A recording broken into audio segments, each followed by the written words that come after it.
So I set up the room differently yet again. And we've got some different points of views, and I'm a little too close to this camera. But we'll make it work. Here, some Montipora for a few seconds while you guys are spooling up and YouTube is slowly getting the word out. I'm going to pour myself a drink. Anyone have some of this with them handy? It seems like a good night to drink. So this one here is Crown Royal Cask 16. It's even better than Crown Royal Reserve. And one of the reasons I like it is very smooth, doesn't need an ice cube. It is literally the stuff that you see in the movies that people pull out of their desk or whatever and they start drinking without an ice cube or mixing it with Coke. And I tend to think, well, that's just crazy. Someone said good morning. So just to keep the record straight, it's 8:19. I was hoping to start at like 8:02, but it took too long to set up this room. So I'm going to put what's left of the crown down there and toast you guys. Hop on here for a second. So I'm going to toast you guys. And I hope that you have a great Saturday evening. And it's nice of you to join in on this live stream tonight. Someone said they were going to put first. Yeah, no, there was about 40 names that came before you. But that's okay. Right now we're picking up momentum. There's 55 people on here and growing. I wanted to, check and see if I could do any kind of, I know you can do a low-res live stream when you're on location, but I usually hate the quality. I'm so picky. And in this case today, I wanted to do a live stream later in the day or possibly tomorrow. And so what I did was I posted a picture at noon today on the community tab of YouTube and asked you guys, please give me your feedback. I also let my moderators know because they wanted to know what was going on. And then they posted it in the Club Miller's Reef group on Facebook. And everyone said, do it this evening. And they said, the sooner you can start, the better. So here I am. And I'm so glad you guys were willing to join in. It's a little warm in here. I'm in the fish room and the tank's around 80 degrees and I feel like I'm about 95. The room usually is comfortable, but I guess because I was gone all day and because I've been running around setting up this room. And so there's a light right there, there's a light right there. I put up a board there to prevent the light from splashing in and turning me into Papa Smurf. We got a camera right here pointed at the Montipora, which, it's not the world's best angle. I was trying to show you some spirals.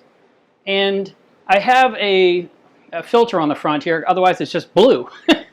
So I'm hoping that'll work. I've also got another piece over here I can show you. Down right there. And there is one right down here. And then there's one further back way over there. And this right here is a toadstool that I upset because I cleaned the glass. And that coral is on the glass. So anyway, I'll move the camera around. I just kind of wanted to give you guys kind of a bird's eye view. Oh, also, there's a Montipora right there. So that's a different color than the other one. And, this webcam never really likes aquarium lighting. But that's a green Monty with blue polyps. This one right back here. This is what's called a purple grape Monty. It's been around forever. It's old school. And there's even a little piece of Monty tucked away in there, right behind the Blastos. So I wanted to talk about Montipora. So I'm going to just do this like this. Oh man, I just wish it would look nice, it just doesn't look... Yeah, it's just not going to do what I want. So anyway, we'll talk about Montipora because I think it's an important topic. Let me bring this back on screen. So first of all, Montipora, as I put in this video's description, is great for beginners and experts love it as well. So this is a topic for everyone. And most experts probably know this information, but I still go over certain things that make it work for me because I'm a huge Montipora lover. I must have at least 9 of them in my reef at any given time. And I remember when I had Dwayne over here, he was just like, you and your Monties, because they're everywhere. And even the anemone cube behind me, it has a Montipora in the bottom that the hippo tang sleeps in every single night. So, even she likes her Monty. When it comes to growing that coral, it's not really hard to grow. It's pretty tolerant of most water parameters. Obviously, the better the water parameters you have, the more successful the coral will grow. If your water parameters are spiking up and down like the stock market, no coral will do well long term. So there's certain things that you're going to want to do, and we're going to kind of go into that today. And if some of this information seems redundant, well, it's possible because when it comes to keeping any kind of corals, we have certain parameters that we aim for at all times. That's good. By the way, I'll keep these comments scrolling on the right here. I want to know what you're drinking with me, because this should not be a liquor-free night. This is Saturday night. So tell me what you're drinking. And some of you said morning. I'm sorry you're going to be a morning drinker if you want to be on this channel. Okay, so we, number one, want the right salinity, which is going to be 1.026 is what we recommend. You can go a little bit lower. I would avoid going higher. And you want to keep that salinity the same all the time, week to week to week to week. Just get that one dialed in perfectly. And the best way to control your salinity is going to be to top off. And so if you could automatically top off your system, with some kind of a gizmo, whether you DIY it or you buy a kit, but adds the water as quickly as it evaporates, so the water's volume always is the same, then your salinity is not going to wander. But you still need to check it. Don't sit there and think, oh, well, I do all these things, so it's fine. Check it. Every single Saturday, check your salinity. Even if you have a salinity probe, part of your controller that's measuring it, double check it. All right. Someone's drinking water. Someone's drinking cognac. All right. Someone's having coffee. By the way, a lot of people, I say a lot, a few people like to give me hell about drinking coffee on this show. And I love coffee. And typically when I am getting the live stream out to you guys, it's sort of my morning time, even though it seems afternoon to you. And I start my day off with coffee every day, and I enjoy it. So that is why I'm drinking it. And if it's blazing hot, I'm going to sip it, and you're going to have to hear some slurping. And that's why I try not to just drink on camera, because I know I'm driving you bonkers. But at the same time, maybe you get to hear me sip. The next thing we want to make really stable is your water temperature. And so hitting a certain range would be ideal, like 77 to 79, somewhere in that window all the time. Day in, day out, daytime, nighttime. Just keep that salinity, that temperature solid, and try not to let it swing. You don't want something like a 5-degree swing. And if you can keep salinity and you can keep your temperature in line, then all that's left is going to be flow, lighting, and water parameters, and that's going to be the other part of the equation.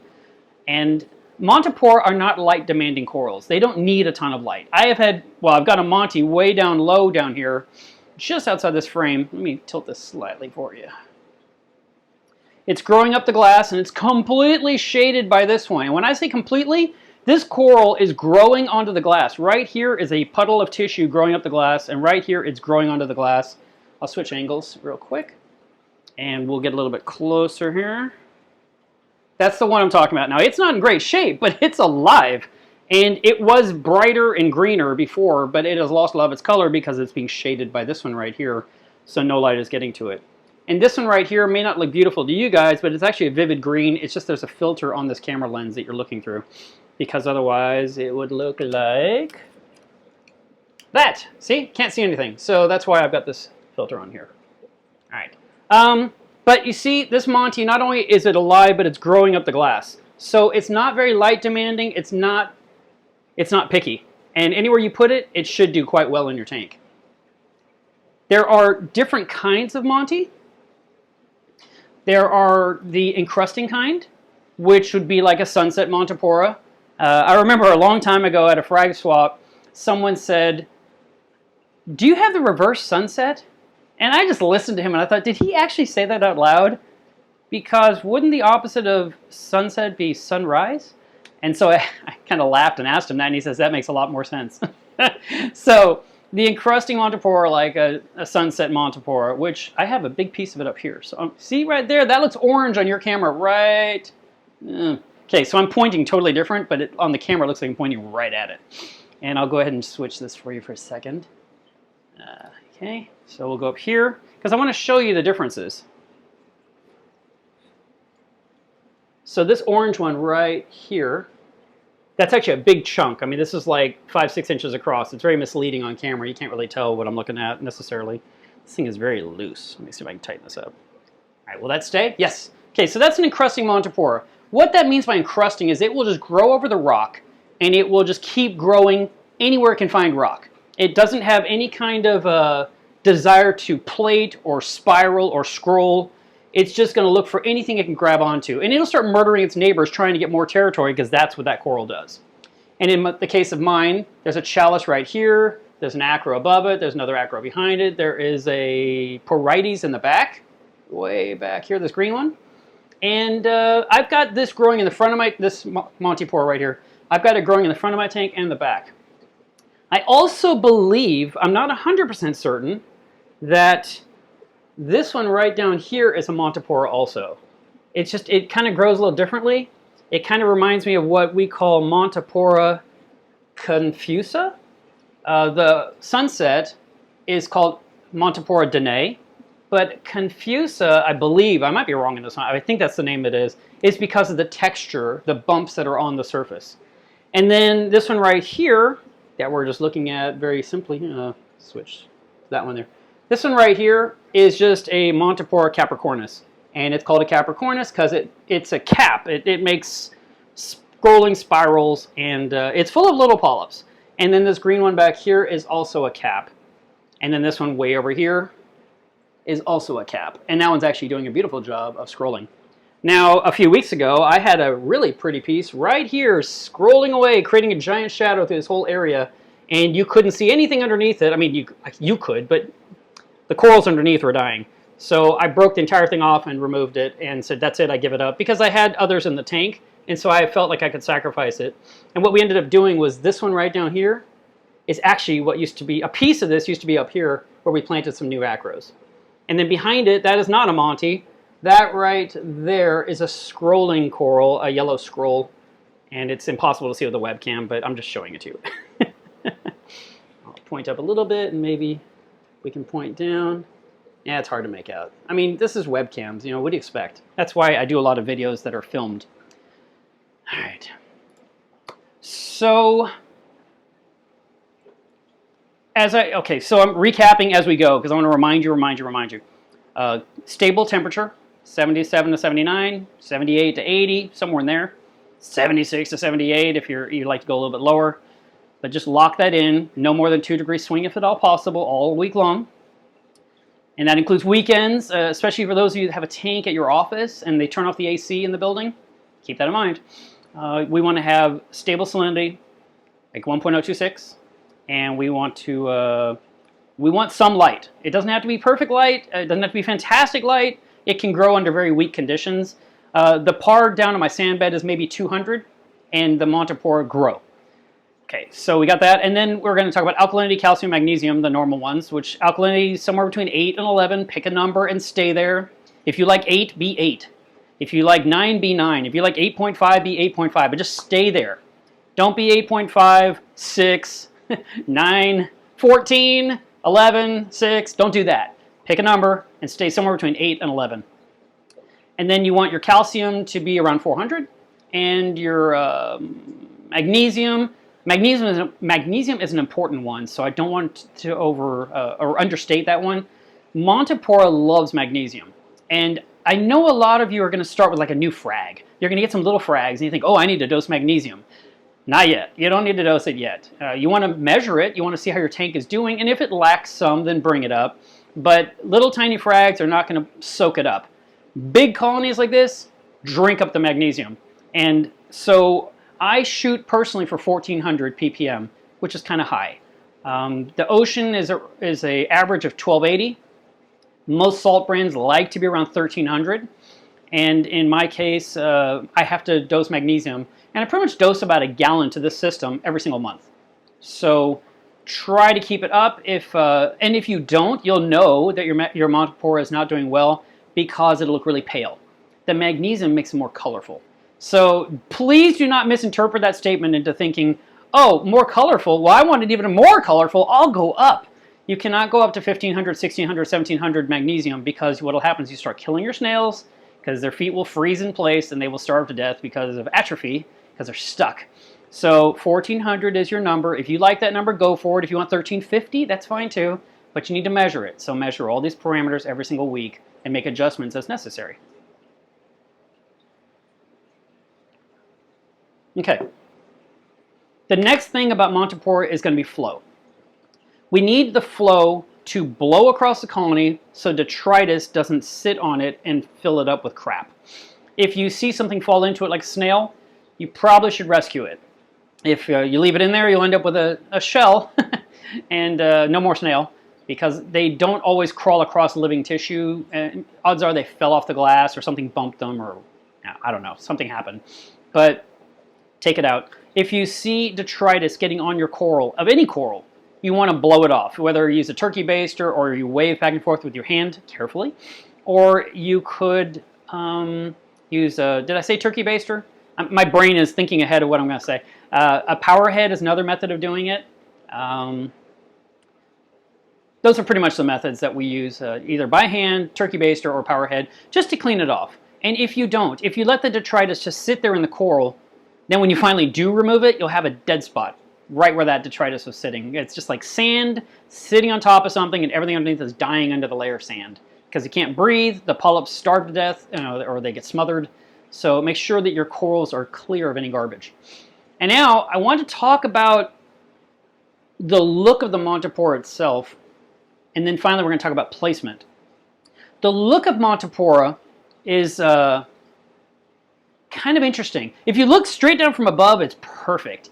But we look at our tanks from the side. This is our view all day long. We look at the tank and we're like, yeah, it looks okay. And then we get above and we look down like, oh my God, I love it. But from the side, it's not as pretty. It's pretty, but it's not as pretty. Because from this angle, I can see inside those layers and I can see how it's all white in there. And that white is normal. That's coral skeleton that no longer gets light. All the growing tissue as the coral expands further and further outward, that's all the living part. And the core invariably dies off and you end up with boring white dead stuff in the center. And detritus can get in there. That doesn't really matter. You don't have to sit there and think I must clean that all out. But it's not the most pretty point of view. So I just want you to be aware of that in case you haven't tried this coral yet, so you kind of understand what to expect. If you want to try to put different colors together when you're placing them, there are some people that have successfully been able to, it's basically called grafting, where you could take two different colors and you can actually make them spiral within each other. It's almost like the candy cane effect. Typically this can be done with a green one and a red one, or green and orange, I guess, is more likely. And I've seen people that would cut out squares, which sounds weird, and make like a checkerboard and let it all grow together, and they have a checkerboard for a little while before it grows into something bigger. So I mean, it was just kind of a fun thing to do, but I don't know, why do you need a checkerboard in your tank? But they don't always do that. You can't always put two montes together and expect them to live. And so you might try a couple and see if they tolerate each other, and they may just grow together and be buddies. Or they may fight, and one will win and one will die off. So kind of keep an eye on your corals and see what they're doing, and that way you'll be able to understand what's happening. Now, occasionally you will get something that is basically a true graft. And what that means is you bought a coral that, essentially it's mostly green, but then there's striations of orange going through it. And that's kind of a cool thing. And I actually have a piece of that in my tank right now that I will try to put on camera. I don't know if it's going to come through on this webcam. Let's see. Probably won't look like anything. Wow, it looks like nothing. All right, so I'm talking about this one right here. And that one there is a true grafted one. I'm going to try lifting up the film and see if this makes any difference at all. Now, you really can't tell, but it's green all through the center, and then the leading edge right there is orange, and there's some little orangey tips. That one actually fell down to the bottom of my sand work, and I picked it back up and put it back in place. But it's not pretty on camera. I knew this was going to happen. See, I'm so picky, and if I hate it, I figure you'll hate it. But that one is an actual true grafted Montipora that came from California. And then we've got like this one here that's really pretty. This is a green Monty. It has basically almost purple lavender rims, and it has green polyps. So it's green on green with a growing rim. Let's also talk about color, because people love color. And I want to talk about this one right here because it's the easiest one, the biggest one. The very edge is essentially white. And that's where people get nervous. They think, oh no, it's white, it must be dying, or it's bleaching, and that's not the case. What's happening right now is that this part here is brand new, And as it grows closer and closer to the glass or toward the camera, you will then get more and more of the deep, rich color, which in this case, it's purple. And under blue lighting, this is very purple, and under white lighting, it's more, well, it's not as purple. I guess that's the best description for it. This one down here, I have two more down here. This is a green on green again. This one, I'm not sure what I've got going on with that one. And then there's another one right here that's different with red polyps. And then I've got one over here that has blue polyps that this anemone is stinging and doing this weird thing. Let's see if the wire will reach.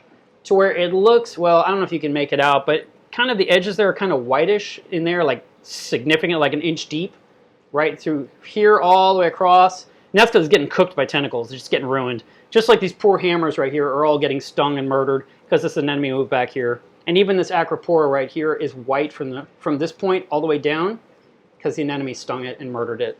So I need to push the anemone back to the front of the tank where it belongs.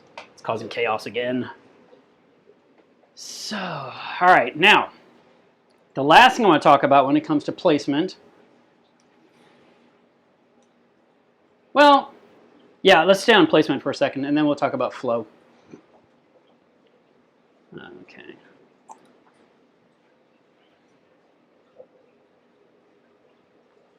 That is so smooth. Placement of Montipora, a lot of times you want to put it down low. And your automatic inclination is, I got to put it up high, it needs to be near all the light. But Montipora, whether it's encrusting or it's the tabling, plating kind, they grow really big and they create a ginormous shadow or a great umbrella blocking the light beneath. So if you put it up high and it grows really wide, then everything underneath is going to die. So instead, I recommend you put these things way down low and let them grow big and bigger and bigger on the bottom and have all your pretty little things above it that need all the light. And that way you get the double effect. You get the beautiful background, and then you get the nice corals above. They're all the different colors and shapes and styles that you like so much, and they get plenty of flow. The Monties being down low will get plenty of flow from the power heads. I saw one person ask a question asking what wave maker I use or what power head, and this tank has all Vortec pumps on it. So there's a Vortec right here. That's an MP40. And I think I need to replace it. It's been here for several years, and it feels really hot to the touch. And that's kind of unusual. And then I have two MP60s on this end of the tank that are in need of cleaning. So there is one right there, and then there's one way up there. So, and they create the flow in the tank. And then on the other end, that you can't make out at all, because the lights are off on that end, are the RFGs, which are the 3D printed flow accelerator nozzles that are on my return pump, pushing water across the tank this way. And you can also look at the surface of the water and kind of get an idea about what kind of flow you're looking at. We don't want it to look like a pool. We want it to look like the ocean. We want good rippling water. So definitely do that. All right, so I think I covered everything I want to talk about when it came to that. I'd love to get to your questions now. And yeah, let's kind of do it that way. Let's go to the next part of the show. So I will scooch this out of the way and answer your questions. And Christine might be helping me with questions. Let me sneak off here for a second and see if she's copied any questions for me. Give me a moment, please.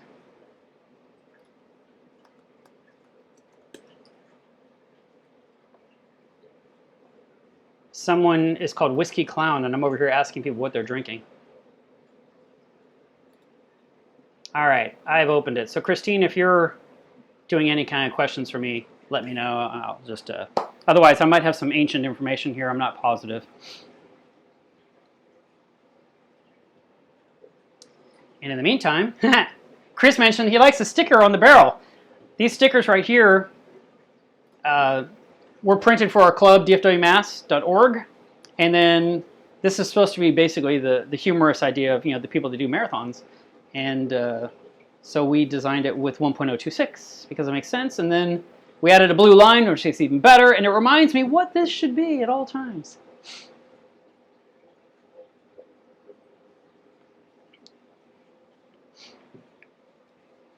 Ever tried to get Monty growing on the back or the side glass? Oh yeah, I've done it lots of times because I never cut my corals. And the problem is that when they grow on the glass like this, when you finally do break it off, you get some weird discoloration on the glass. So if you're going to do it on the back of the tank and let it grow up the back wall. That would be wise. And that way you can enjoy it and you get a nice view of it. You can even take a small rock and glue it to the back wall of your tank with silicone, when you're first setting up, and then plant corals in that and they will spread off of it. They also have rocks that have a magnet embedded in them, and then you put a magnet on the outside of the tank and you squish them together, and then you have this floating rock as a background rock, and you can plant corals on that. And some of them even have holes in them for frag plugs to make it even easier to place corals there.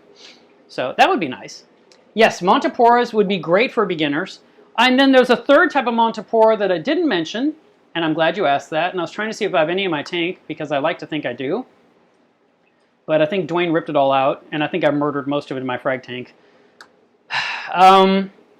So Capricornus is the spiraling kind.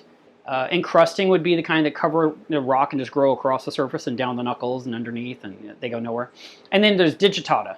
And digitata is what people used to buy in the old days because that was one of the main Monties you could buy. And it came in lots of colors. It came in green, it came in orange, it came in blue polyps. It came in brown. And you could even get some red. Occasionally you find some red. And digitata they grow up in sticks, like little twigs. And they're really pretty. Super, super brittle. That's something I didn't mention. Montipora is super brittle.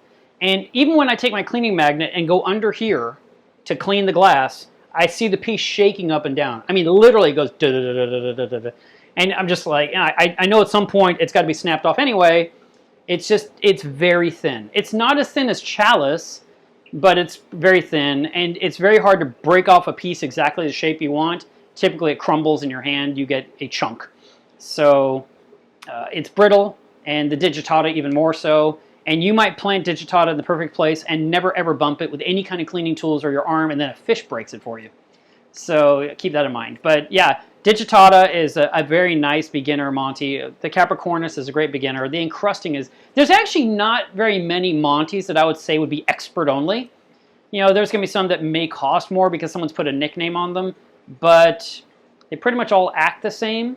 So yeah, I can't think of anything that would be considered a high-end Monty that wouldn't do well in pretty much anyone's tank. You just need a really stable tank. But other than that, pretty much anyone can grow it.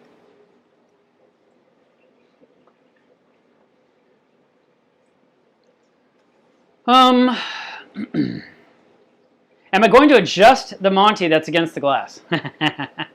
Well, the real honest answer to that question is going to be, I'm going to get above it, and I'm going to take a fantastic picture of it, and I'm going to break it all off, because there is no adjusting this. It's too frail, and there will be no moving it because it's too darn big. I have nowhere to put this. I mean, this is easily, I'd say 18 inches across, and it's probably about 6 inches to 8 inches in height. And then, of course, the front to back is easily a foot, if not more. And so I've got nowhere to put such a thing, even if I could, pluck it off and move it.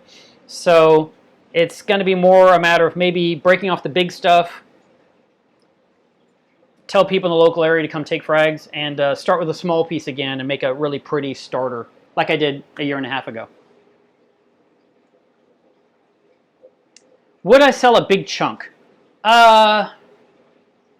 It's not a matter of not selling, it's a matter of how to get it to you. And overnight shipping is very expensive, so I usually kind of avoid that whole process. But yeah, I mean, ideally, I want people to just come here and get it. Even today, our club had a frag swap. I bought some frags. I loaded my car with the dry goods for my booth, and I came in here to get some stuff out of the frag tank, and I looked at it, and I looked at the corals, and I looked at my bags, and I was like, forget it. And I just got in my car, and I went to the frag swap. So I found that just was not going to work out for me. And I just focused on dry goods today. By the way, Jesse, I owe you an email that I will send to you tonight. So you've been waiting a long time for your order, and I apologize publicly. And I am tackling it as of tomorrow and moving way forward. So I want you to know that. All right. Did I sell much stuff at the show? I didn't add up the dollars. I didn't sell much, but I sold some things, and I took some of that money, and I bought some more acans. So down here, and this probably won't look good either, but I'll try to show you what I got. So not that. So down here are my acans that I've been acquiring. So I've got 8 different acans at this point that maybe in a year or a year and a half will be a nice acan garden. And this may not even be the official spot. I may actually take all of these guys and possibly move them to this open corner down here, because I tend to feed my tank right here, so all the food goes in and it blows everywhere, and it would hit these acans every single night. And that's a really good spot because that right there, that side that faces the kitchen, and so I can see them from that angle. I can see them from this corner. I could probably get to them with some food. So I like that idea, and so that's probably where they'll move at some point.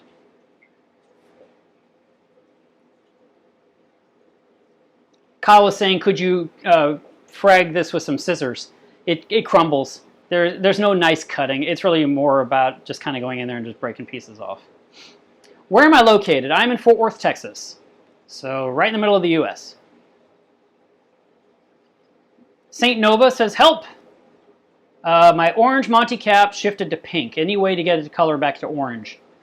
My AI Hydra doesn't seem to keep reds or oranges. Well, could be Montipora magnesium is low in your tank. You might want to check your magnesium level and see where that's at. It can be a lighting spectrum situation too. It is possible that, which Hydra 52 do you have, St. Nova?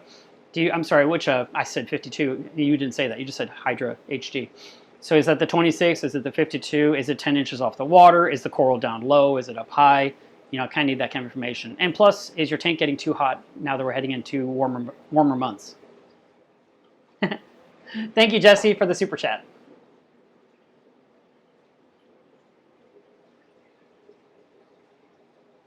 DJM Landscaping says he's got an 800-gallon saltwater tank. And he's been watching my tank thrive for years and says I'm doing a great job. I appreciate that. And I'm really happy to help you be successful with your bigger tanks. You know, mine's half the size of yours, and I'm sure yours is a huge amount of work to take care of. I would like to think that your situation is equal to mine, but I know it's more. There's even more glass to clean. And then I see Casey Reefs is here. Casey, your sticker is on my vat over here. Right there. And I wore your shirt the other day, and I was joking in my mind. I didn't actually do it. But I was joking about possibly wearing it until it finally falls apart. Like, just wear it day in, day out for 5 or 6 days. And I was like, forget it, and I threw it in the laundry. So, what is the coral above the acans? The coral above the acans that you asked, and I'll show you that one since the camera's still sitting there. This one right here is called a devil's hand leather. And it's a super easy coral. Leathers are great corals for beginners. It's it requires no work. It requires no food. It has its own polyps. It feeds on its own, and it self-frags. So that's a good thing and a bad thing. So when I say it's a good thing, it's because, you know, down there is one little frag, right? Down here is another little frag. But what happens is you end up with a whole pile of frags. And I'm sure any fish store would be happy to have those kind of frags. But for me, I have a pile in the corner that I really want gone. But they can grow to be the size of a catcher's mitt. It can be very large. In this case, they're just kind of down here doing their thing, and I have more of this in my frag tank that I really need to get rid of. It's brown. It's not beautiful. You know, it has some hints of green. Each of those little sticks sticking out is a polyp, and each polyp will open up and look like a little tiny white flower. So they're very nice. I used to have that in my 29-gallon many years ago. Yes, Holla at Ya Reef Boy is also on here. Right there. And you sent me an awesome letter. I want to thank you for that. I sent you a sticker. You asked for a sticker, I sent you a sticker. And you sent me this awesome letter that, wow, it really was touching. And I appreciate what you wrote. I kind of want to frame the darn thing. Thank you so much. John Genus says, would you have a particular spectrum program for the Monties? Like to pick the certain colors? You know, for me, okay. With lighting, I like the idea that we have some white light for like an hour and a half, 2 hours a day, 3 hours a day, and then switch to the blues. That's kind of the spectrum I'm looking at. So when I say white, I'm talking about like 10K lighting, 10,000 Kelvin. And then, you know, we head into the blues, which is going to be more like 20,000 Kelvin. And, you know, you might do 14, 15, 16, somewhere in there. But the deep, deep, rich blue is what we love the most and pretty much what we like to end our day with as we're heading into nighttime. So I would like to suggest that you get some daylight in the tank, you know, for a brief duration. Like I used to do half the day was white and then half the day was blue. And I've gotten to the point where more and more is blue, but I still have an hour and a half of white every single day. And my lighting above this tank is metal halides plus some LED supplements, the XHOs. So I would suggest getting some white in there. Maybe you're having blue all the time. And so you can maybe use the white when you're not there to look at the tank. Which I think, I mean, I like looking at a tank under white light. It reminds me of looking at a coral reef in the sunlight, like if you just walked in off the beach, and that's reality. You know, the ocean doesn't have the blue glow that we put in our tanks. So I would suggest that. D-Dot says, where do you get the big fish stickers? The giant ones, I pulled off the hotel walls at Macna. The entire event had these things everywhere. There's that big blue... powder blue tang, and then there's a copper band here, and there was more. And what had happened was the company called Cobalt had put these huge stickers that had, you know, promoted their heaters and their pumps and their foods and all this stuff. And when the show was over after 5 days, I went around everywhere with my best friend, and we were ripping the stickers off the walls, and she put one sticker on top of the next one, on top of the next one, on top of the next one, on top of the next one, and then we put it in my suitcase and hoped it would work out. And then when I came home, I had to pull them apart, which was not easy, and cut out the heater and cut out the food, just kind of cut around the fish perfectly and then stick it on here. And I really did like that. And there was so many people that love these fish that for a little bit there was a brief question about possibly printing these giant fish for people where they could stick them on their walls. And I don't know if that ever came from, you know, if that ever happened to come to be, but my friend could probably make that happen if there was enough people that were interested in that. Clint says, hello from North Carolina. Well, howdy from Texas.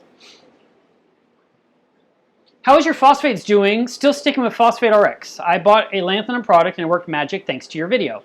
Well, Kyle, I am still a Phosphate RX guy. I dose it every 10 weeks. The last time I checked my tank was last week, and I kind of wanted to test before this stream, but I didn't have time. And so last week, my phosphates were about 0.5. So I'm about at the point where I need to dose, but yesterday was 28 days of dosing NOPOX. And we know that NOPOX reduces nitrate and phosphate. So I've kind of thought, let me not put any lanthanum in right now. Let me just let the NOPOX work its magic and hopefully pull down all of these nitrates that are in my tank. And I'm actually thinking I'm there. I don't know. I haven't tested, and I need to test. I need to test like right now, but the kits are in the other room. So, do you need to feed Montipora is what Fernando asks. And no, you don't. You feed the tank. You feed the fish poop all over your corals, and your corals grow. It's a super easy coral. Diana Wolf says, are there any type of corals that a porcupine puffer won't eat? Yeah, actually, there's a whole bunch. But the question should be, for me, is what corals do they eat so I can tell you what to avoid, because I don't remember. I had a friend that put a porcupine puffer in her reef tank, and the thing was super adorable. I even had one briefly until I found out how aggressive it was. And she had it in her reef. She loved the darn thing. It was her puppy. And it would nestle down in the green star polyps and just sit there and rest and look at her. And it'd watch Star Wars with her tangs. They'd all watch Star Wars on the TV across the room. It was hilarious. Okay, we already answered what's the coral above the acans. Why did you stop using biopellets? Because I wanted to try something different. I've done biopellets, and I wanted to see what else is out there. And I really wanted to know what's going on with the NOPOX, because it's been around for years. And I wrote my tank sitter, and he answered a lot of questions for me, and he says just dose 40 milliliters a day on your tank and leave it alone. So that's what I've done. And I am still doing it right now. I'll show you. How am I going to do this? Let's see. Let me adjust this down first, and then I'll turn the camera to that one.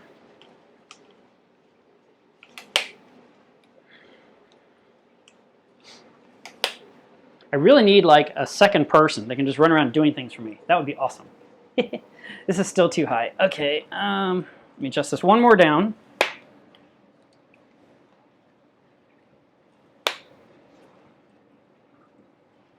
And here we go.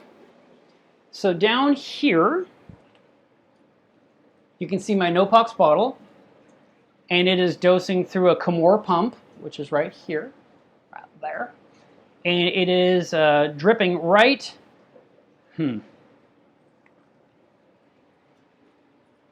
right, oh, can you see that? There's a little clear tube right here, and it's dripping basically right over the return pump. So that way when it trickles in, it's 40 milliliters, it gets sucked in the pump, gets sent into the tank. So I have been watching the tank carefully. This is my skimmer right now. I cleaned the cup yesterday, and that foam is amazing. I'm just like, wow, look at that. I don't know if you can get the grasp what you're looking at, but that's not normal skim made. That is just a wall of foam. It's really cool. And I am sure that is completely no-pox related. So I'm hoping I'm almost to the point where it's going to start knocking these nitrates down for real. So we'll see what happens about that. Okay. I'm almost out of crown. I'm going to have to refill.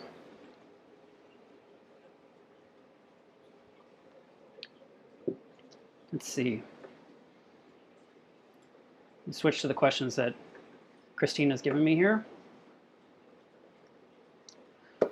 Achilles Tang asks, thoughts on sand-sifting fish such as a diamond watchman goby. I'm trying to keep the sand relatively clean looking. My main worry is throwing sand on acans sitting on the sand. Do not get that fish. Absolutely do not. That is a terrible idea because of your acans on the sand. Whew, it is too warm in here. You know what'll help me cool off? A little bit more crown. I should have put an ice cube in here just because I could cool off a little bit. This stuff's really expensive. My dad actually says I have very high taste when it comes to what I drink.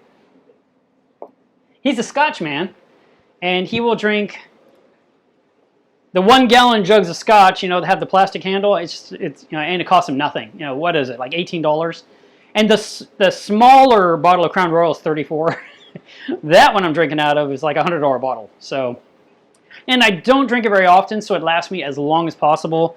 But I'm near the end. Who knows? Tonight might be the time where it's going to be on the shopping list to get a new bottle. Okay. Larry asks, any slime bacteria colonies from the no-pox yet? Yes, absolutely. I have been seeing weird pink stuff. Matter of fact, it's tumbling in my skimmer right now. And this is going to be in my video because I've been kind of documenting as I went along. Let me switch cameras really quick again so you can see.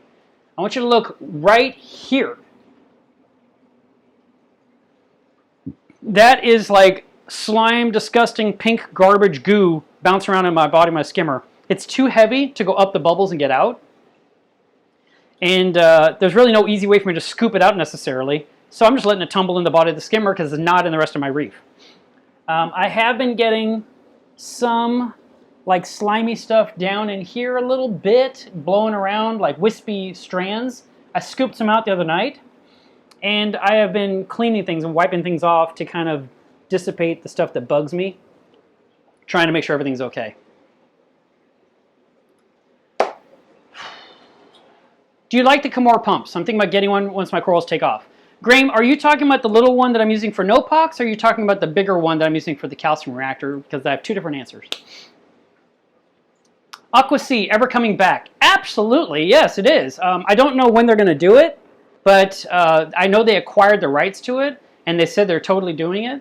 I'm kind of curious what they're going to do, because the AquaSea protein skimmer used a very high-pressure pump that used a lot of power, added a lot of heat to the water, and it skimmed the water. So what will happen, oh, you know what, my charger, I'm going to switch you guys to a different camera for a second.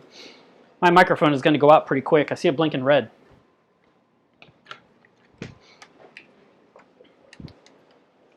So I'm wondering what kind of pump they're going to recommend. Nowadays we have different pumps on the market. We have DC pumps. Maybe they will be pressure rated. I don't know the latest, but I do think it's interesting that they're doing that. So I'm going to switch mics and hopefully we can keep going.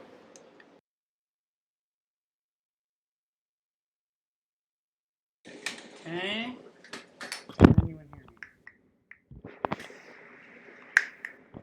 I don't know. You have to let me know if you can hear me, or did I kill it? I see a green light.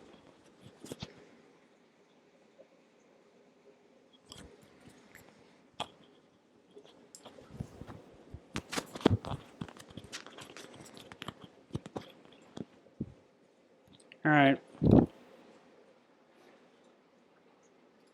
So can you hear me? I need someone to tell me if we have any volume. Because it's green, but I don't know.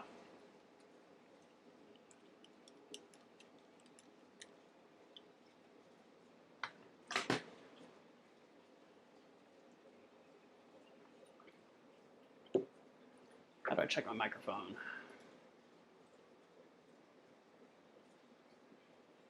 Output audio monitor. Not now.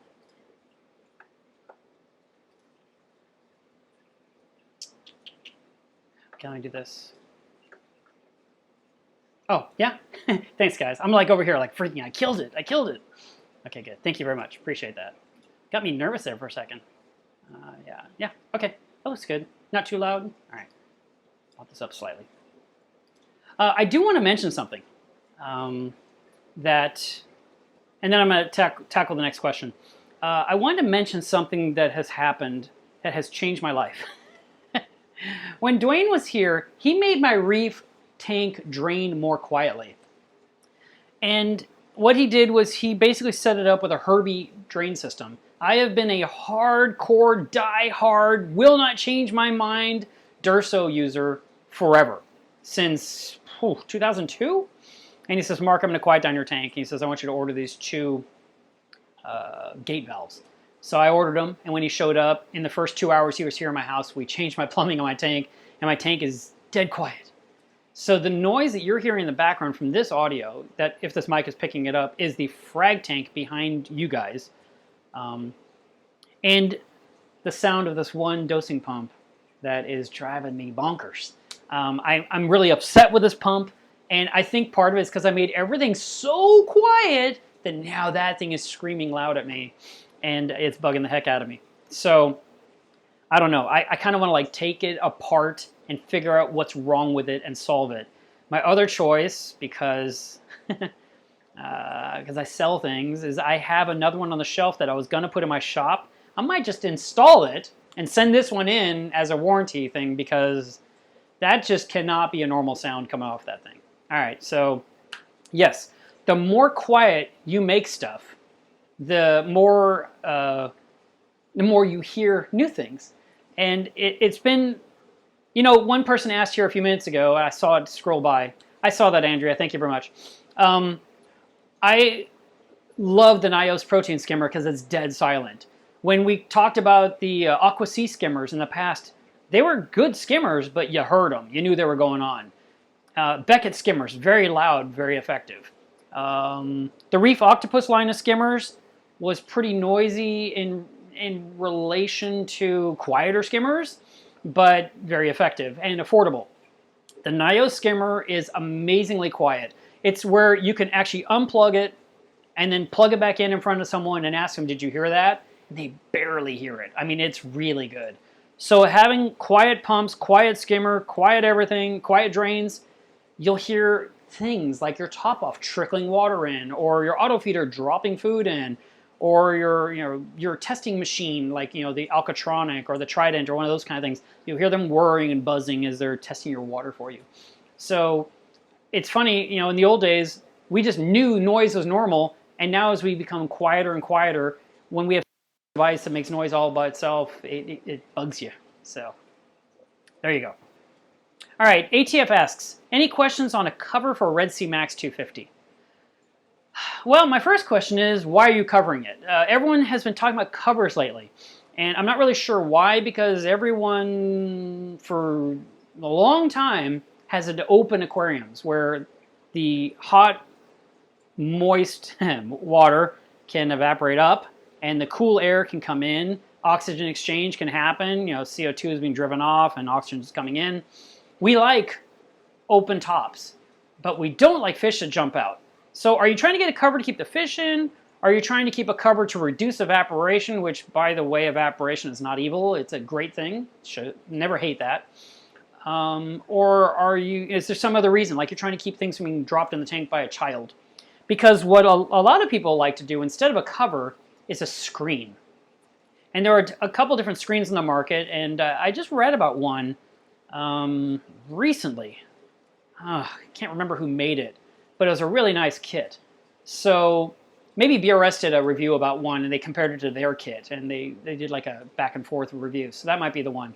So you might want to check into a screened cover, unless there's a real specific reason why you need a solid cover on your tank. Okay, let me move this down so I can actually see it. And we're going to hide this thing down here. Oh, quick side point, because I have to do this, right? These are the things I need to do while I'm on the stream. Please go to Miller's Reef and buy something that pays the bills. I really appreciate that. This is the only thing I do for a living. I don't have some side gig selling house insurance or something like that.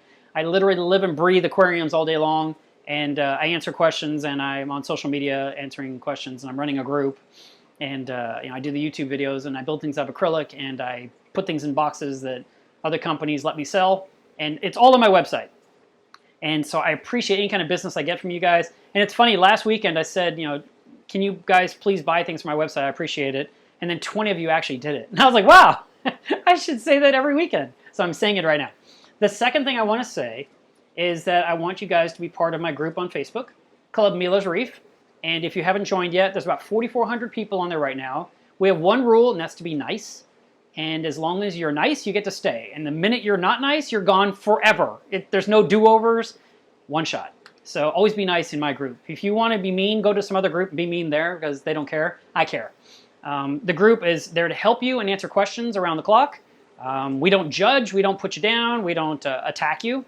And if anyone does any of those things, report it to the moderator so we can handle it. We will step in and we will make it nice again, because that is the rule of the group. That's the only rule. The second rule is no one sells in there.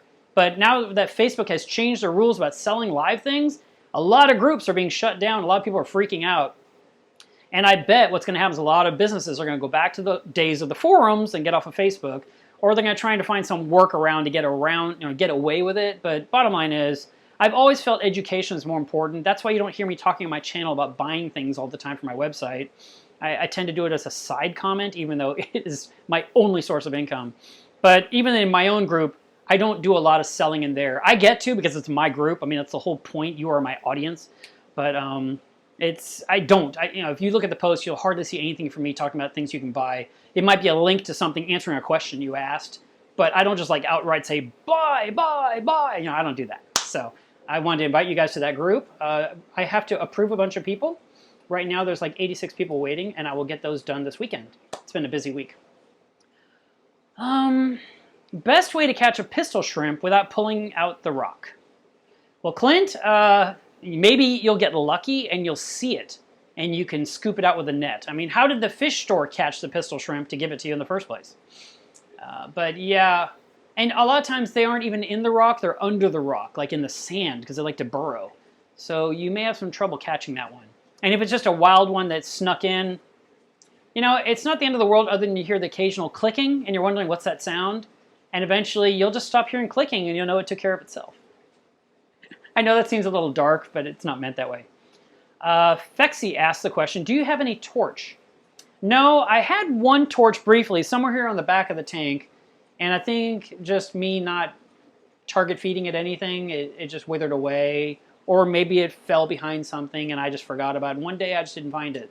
I find them to be very beautiful. Today's frag swap, they had some really pretty torches for, I think it was 80 bucks a head, which they used to be cheaper in the old days. And it was a fair price, but I still didn't buy one. Because torches put up big long sweepers that can sting other neighbors. And I kind of like reef safe everything. I like to put things in my tank that are not trying to kill their neighbors. And, eventually there will be some duking it out between corals, but do I really want to put one in there that just reaches out both directions and says, nah, I'm going to kill you? I just don't like doing that, so I don't do that. Okay. Brian says, what's your opinion on used tanks that have been sitting dry for some time?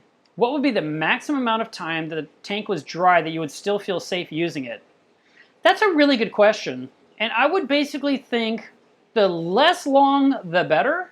But you could check the seams with your fingernail and kind of press in and see how the silicone responds.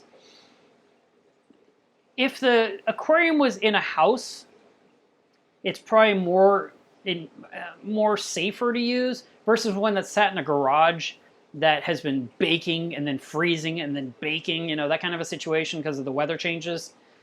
So, I mean, I'm really a fan of buying new aquariums versus used. I get used, it saves you money. And I even understand the idea of storing a tank you used to run because you have to move locations or something changed in your life and you want to set it up later. And you're like, well, how long can I store that? How long will it safely last me? And that's a valid question. Silicone and glass is kind of a dark magic situation because the silicone is what holds the walls of glass together. And the silicone can choose to let go at any time it wants in its life. It can decide, just, I'm done. And it just lets go. That's why it's like dark magic. It's not like guaranteed 10 years it'll stick. And it also comes down to how the tank was fabricated. Were the surfaces clean before they bonded it? Was it bonded in a nice dry environment? Or was it a humidity day, These things affect tanks. It even affects the actual composition of the very silicone they used from that particular run of silicone being made. And I think last week we talked about black silicone, and there was a time period where a lot of aquariums were built on this planet with black silicone and they were all failing. It was a bad run of black silicone. So there is a chance there could be a bad mixture of silicone glue that would not be reliable. So I don't mean to be so negative, I'm just saying that there's no real solid answer. You can't just say it was good because it only sat dry for 6 months or it only sat dry for 12, because there's so many variables, including was it outside in the weather, was it inside, was it in a garage, was it in a bedroom, that kind of thing. But I have bought used tanks. Every used tank I bought was full of water the day I bought it, and I brought it home. So it wasn't even dry for a day. So, yeah, I guess I have no answer for you. How would you handle, John asked, how would you handle a sump that doesn't sit level in your stand? Installing my first ever sump, and the stand rocks about 1.5 millimeters due to the floor of the stand being off a little. Okay, you said rocks. Does that mean it teeter-totters or it's leaning 1.5 millimeters? Because 1.5 millimeters is very little, and you don't have to worry about that at all. Down here under this tank, switch the camera. This is all concrete under this sump. I poured this entire room myself. This concrete has been down here since 2010. And I put in a floor drain right here. And I poured the concrete where when you walk into the room, it's even. Because this was actually, that right there was my closet where I used to hang coats. This is where you hung a coat. Now it's gone. That's why there's a little skinny door there. And then here, about that spot where that rail of my tripod is for the light, that's where the concrete dropped 4 inches. And this was my garage floor that then goes out to the workshop. And I hated that when you walked into the room, it went down 4 inches. Sorry to bounce this camera around. I'm probably making you guys sick. But I'm trying to show you, in this situation, when you're pouring concrete, it won't always be level. Even if they're really good, they don't understand how level we mean when we say we want something to be totally level. So in my situation here, I had to have this concrete completely level, but at the same time, I wanted any kind of leaks to flow into this drain into the floor. And so I did intentionally slope this slightly. But when I wanted to put my sump in here, I knew that this was leaning so hard that it was going to affect the water line by at least ½ an inch, if not more. So what I ended up doing was I poured additional concrete inside this framework once the stand was in place to make that pad essentially as level as I could. and then the floor tilts down into the floor drain. So 1.5 millimeters, you don't have to worry about. But when you said rocking, that concerns me because that makes me think that your tank is not stable. So we want to make sure that you have put shims under the stand so the stand stays, and when you touch the tank doesn't wiggle. And when you jump up and down in front of the tank doesn't rock. That's important. And if it's doing that, you got to put some shims under the front of your tank. And if you know nothing about shims, shims are typically made of wood. There are composite shims out there. But you put a wooden shim under your stand. It's like, here's your stand. Here's the foot of the stand. Okay, how am I going to do this? All right, so you know what? I'm going to get a shim. Let me get that for you.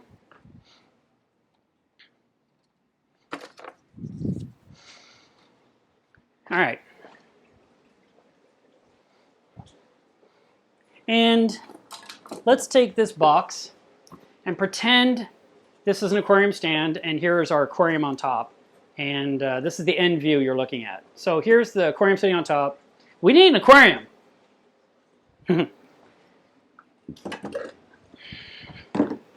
Here's our aquarium.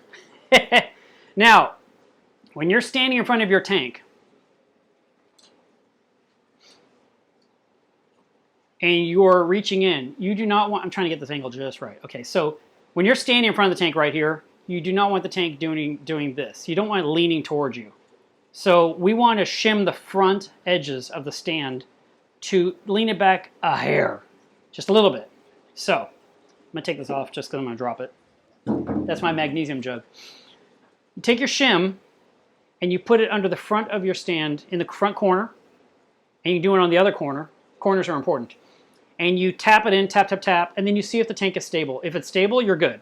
If it's not, you tap it a little bit more and you check it again. You want to make sure the tank is stable, the water line in the aquarium is level, and that the tank doesn't rock.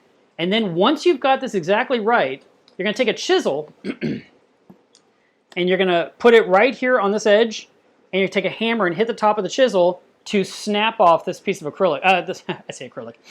This piece of shim. And it'll be really easy because after you scored it with the chisel, you can just basically pry it up, it'll snap, and then you can take the piece you just cut off and you can put it against the shim. So, you know, you got two pieces now. You took a piece off, you put it against there and you go tap, tap, a little bit more to hide it so it's completely out of sight, and you're done, and your tank is stable. So that's really important that your tank is stable. If it's rocking, you need to fix that. But the 1.5 millimeters is nothing. That is not even an eighth of an inch. That is nothing to worry about. Okay. Anhar, I believe is how you say your name, or maybe it's Anjar. He said, how do you take care of Montipora undata? It's real easy. It's like all the other Montiporas. All you have to do is have very stable water parameters, and since I talked about that before, I'm going to tell you later on when this video uploads to YouTube, you can play back the first 20 minutes, and it's just like Capricornus and Setosa and all the other types that are out there.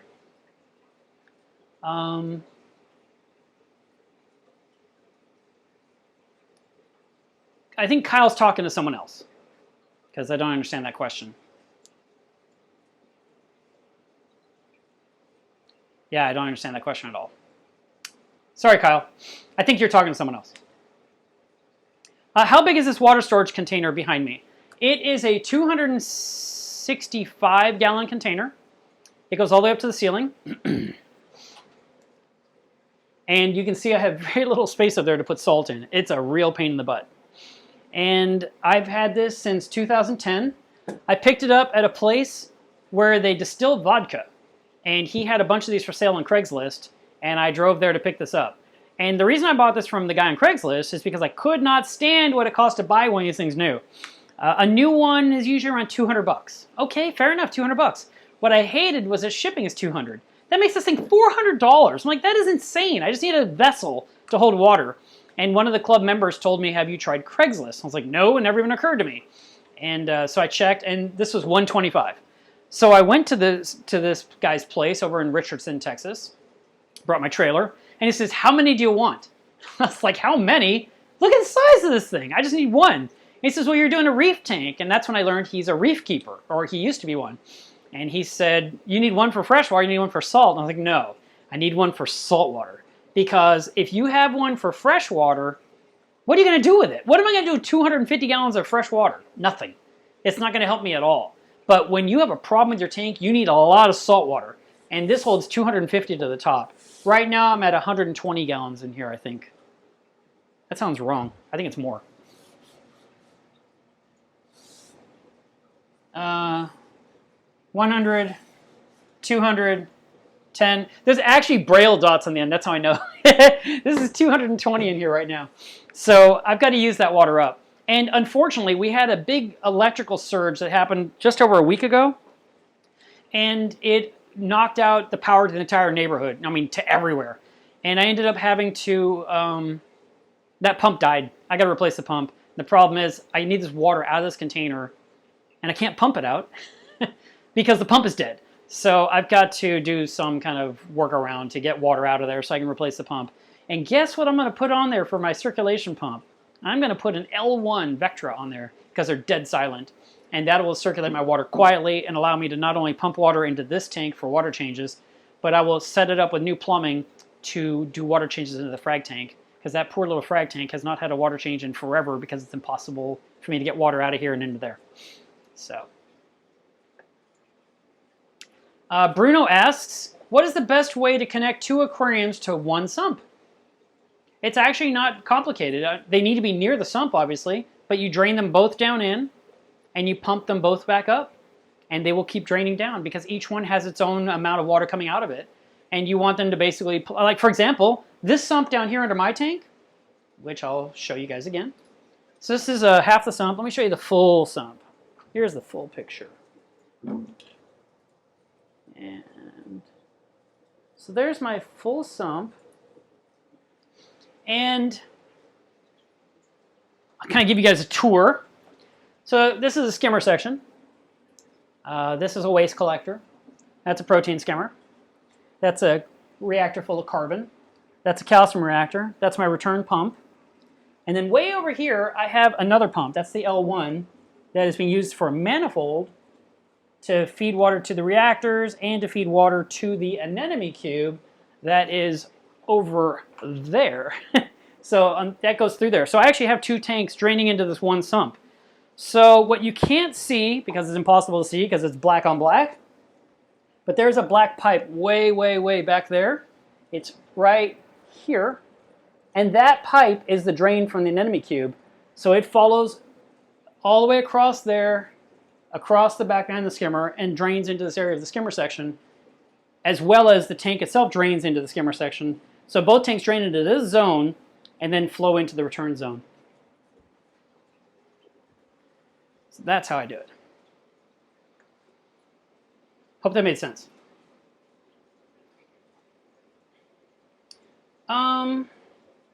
B Turbine says, I need some help. I have less than 12 inches of clearance between my stand and the aquarium. I have a 220 with about 50-gallon sump. Any ideas would help. I don't understand the question. It's another question, makes no sense. I mean, I understand part of it, but I feel like there's something missing. There's 12 inches of clearance between the top of the sump and the base of the stand. Like, that's the limited amount of space to get equipment in? Is that what you mean? Or, I don't know. I don't understand it. Kyle says, do you circulate your stored water 24/7 or just prior to use? This runs all the time. And the fact that pump has died has made me very nervous. So I need to use this water up like now. The benefit, the perk is that this is a sealed container. So it's just like bringing home a jug of salt water from the fish store that's sealed in a container. That's good for about a month. So I've got a couple of weeks left on this. So I need to just use it for water changes on the big tank or water changes on the frag tank. And I've got a very long hose, that sounds dirty, that it's like so long. It's like 30 feet long. I mean, now I'm being serious. And I can hook it up to like a Mag 9.5, and I could drop that pump in there, and I could basically be like a fireman, and I could fill up both systems and basically drain this down, down, down. Because once it's empty, I can pull it away from the wall, and I can go ahead and switch out the pump with a new Vectra, get that hooked up, change some plumbing on there to make my life simpler in the future. And what I'm planning to do, in case you guys are curious, is I want to hook up along this, okay, I'll switch the camera again. Boy, this is so fun in this fish room because I get to show you all these things in person, live. Let me switch this on. Do this. Okay, so ignore this because that's just a mess. This right here is the drain from the anemone cube. Goes across, like I said, and then into the sump. And then this line here, the white one, is coming up from the Vectra, and this is the water going into the anemone cube, and then I just block off some of the flow so that I only have some of the water going up to that tank, and that is my return all the time, 24 hours a day. This line way down here is my water change line, so when I drain water out of the sump, down here, I can just open a valve and water will flow through this pipe and refill the sump, which would be right here. It flows out of that pipe and just dumps into the zone right here. Super easy. Matter of fact, I'll show you. I'll just dump some water. So there's some water going into the sump. All right, that's the idea. So right now I have to lift this line up a little bit to get all the water out of it because I don't want water to sit in an empty pipe. So I actually take it and I lean it down and then I lift it up and I get the last of the water out of the pipe. All right, so that's done. What I want to do in this corner back here, my pump is way down in here, and I want to, this is my line that feeds water all the way to that water change I was just talking about. And what I'd like to do is put some kind of a split in here and then put a garden hose fitting and use some RV hose, which is the kind of hose they use for drinking water in a recreational vehicle, and use that hose to then take water all the way over to the frag tank way over there. So that's that. Hope that answered your question.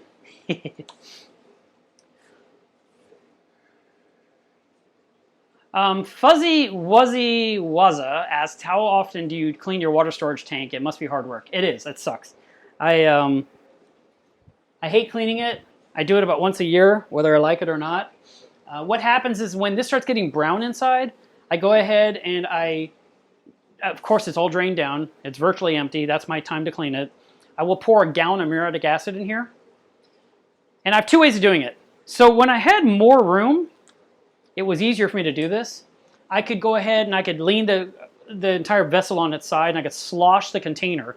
So basically, you're standing at the end of the container and it's this big round thing in front of you and it's laying on its side.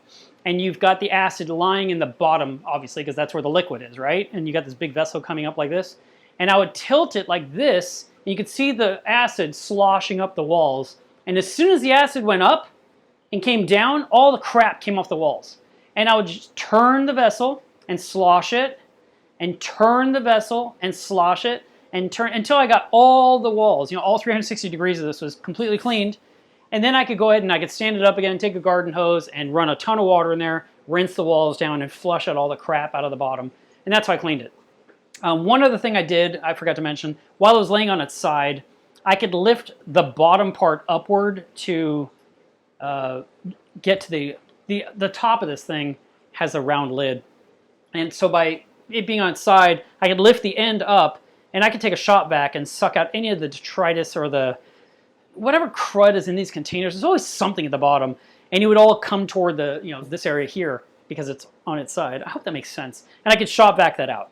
And but now, because I have so much stuff in this room, I don't have the ability to do what I used to do with the sloshing. So I use this crazy respirator that protects me, and it helps me not breathe acid.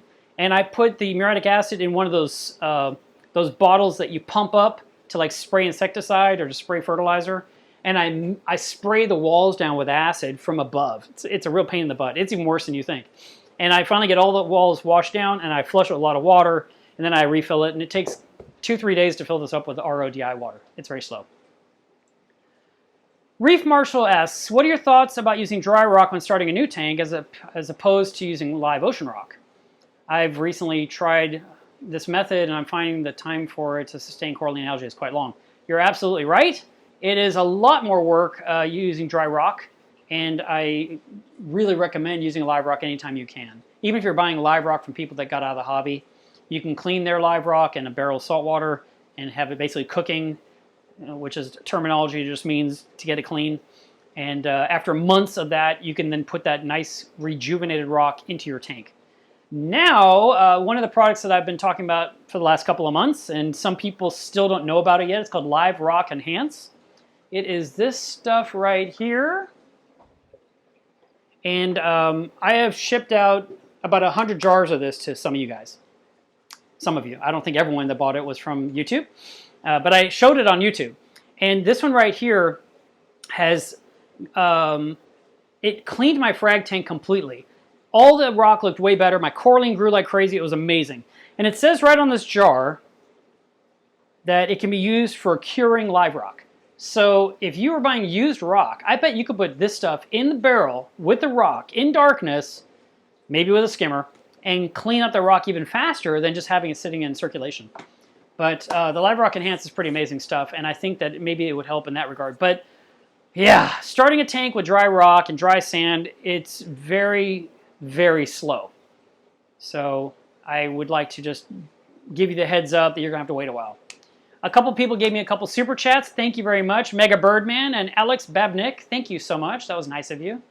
I'm going to spend all that on food for Spock. She gets fed the best food. All right. Ian Reef says, my Nano has dinoflagellates. How do I get rid of it? Ugh. I wish I could give you an answer. Maybe this stuff will help you. But it's a nano tank. So you're going to have to be careful. Brian asks, do you offer consultation services for hobbyists? I do. And I just have an hourly rate. And I also do actually drive out, you know, if it's someone in my local area, where I have a 3-hour minimum. But we can definitely discuss. You can send me an email to my website. And yeah, I definitely am here to help. I try to help people any way I can, and sometimes it's an actual full-on consultation. And sometimes it turns into a job, too. But hopefully what I can do is give you the information you need to know so that you can just take over and be successful and do it on your own. Jack says, hello from Oklahoma. Howdy from Texas.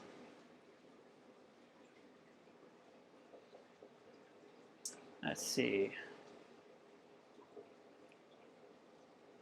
Mikey Wikey Bikey says, he's from Australia, he finally made the live stream and he's wanting to know, how's the new sump build going? I haven't done it yet. I have a customer that I must take care of first. I got 2, actually. I got to get them out the door. And as soon as they're done, I'm working on mine. And that's going to replace this sump. And I'll tell you, the more I walk around in this quiet fish room, the more I'm wanting to replace other gear and other plumbing, and which means other sumps. I'm like, oh my God, I'm making my life so hard. But eventually I'll do it. Okay. Let me scroll down.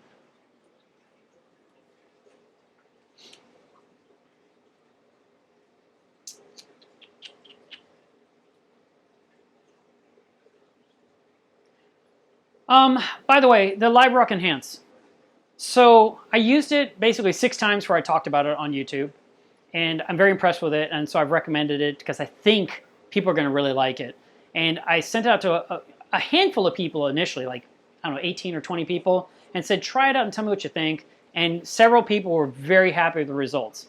And more people bought it, more people bought it. And then this was a funny thread that happened. You know, I like telling stories, you know that. There was a guy who is in another group that said, I've never heard of Mark Levinson, I've never heard of his website, I've never heard of his YouTube channel, I've never heard of Live Rock Enhance, and it's just snake oil, and his website is sketchy, and I don't think he's a bad person, but I don't believe any of this. And it cracked me up, because number one, nobody, I mean, this is, I hate using absolutes, but 95% of the time, when people think they don't know me, they actually do. And they have at some point read something on the internet, and it was on my website, or it was on my blog, or it was on a forum that I posted on, because I have been documenting information for so long that I guarantee you, at some point you came across my information. You may not put 2 and 2 together and realize that's me, but odds are you've run into me. And so when he said, I don't know this guy from Adam, it made me laugh, because, and he was saying, you know, the website looks sketchy. Well, it's the best website I've built thus far, and it's the best I can do. And he didn't like that the products on my website have 5 stars underneath. And it's under every picture, there's 5 stars. Well, the irony is that the stars on my website are white, and the only time they're reviewed is if they're gold. So when he sees 5 stars, no reviews, he goes, "Ah, it's a bunch of BS." Like, actually, no, there's no review at all. You need some gold stars to actually be a review. So anyway, I addressed him. I said, "Look, if you don't believe the website, there's nothing I can say that's going to convince you otherwise." I said, "But I'm always here to help people, and that's what I do." And I used it in my own tank. I was blown away. So I sent it out to basically 100 people. And in the next few weeks, we're going to start finding out how well this product works. And then I said, "And by the way, I am one of the admins in this group that you say you've never heard of me." I literally have the decision of whether he lives or dies in that group. I didn't say that, but it's just funny because he's like, "I don't know who this guy is," but you know, odds are at some point he's bumped into one of my videos or he's come across an article. And even today, I talked to this guy. He does 3D printing. He did this really neat thing where he does little trays for test kits. And we talked for 20, 30 minutes. And then he told me about something that I'm going to be trying out on my tank very soon. And when we walked, you know, I said, "Thanks." You know, and I said, "Send me a link to that." And he sent it to my phone, and I went back to my booth. And, you know, the frag salt continues for a couple of hours, and he walks back by, and he says, "By the way, when I walked past your booth, I saw the name Mellows Reef, and I went ahead and I asked my buddy, who is that guy?" And the guy said, "That's Mark from Mellows Reef." And he's like, "Oh my God, that's him." And that's just another example of a person who I spent 20 minutes talking with, didn't realize that's who I am, and yet in the end he knew me totally, and now he couldn't wait to talk to me some more. So yeah, I love this hobby. I love meeting so many people and communicating with them and discussing their ideas and coming up with new solutions. Like the thing he told me about that I didn't know, and maybe this will help some of you, but I haven't done it yet, so don't just say, "Mark said this, so it's true." But what he told me sounded so good that I asked him to link me, and so he sent me a message somewhere. He sent me something called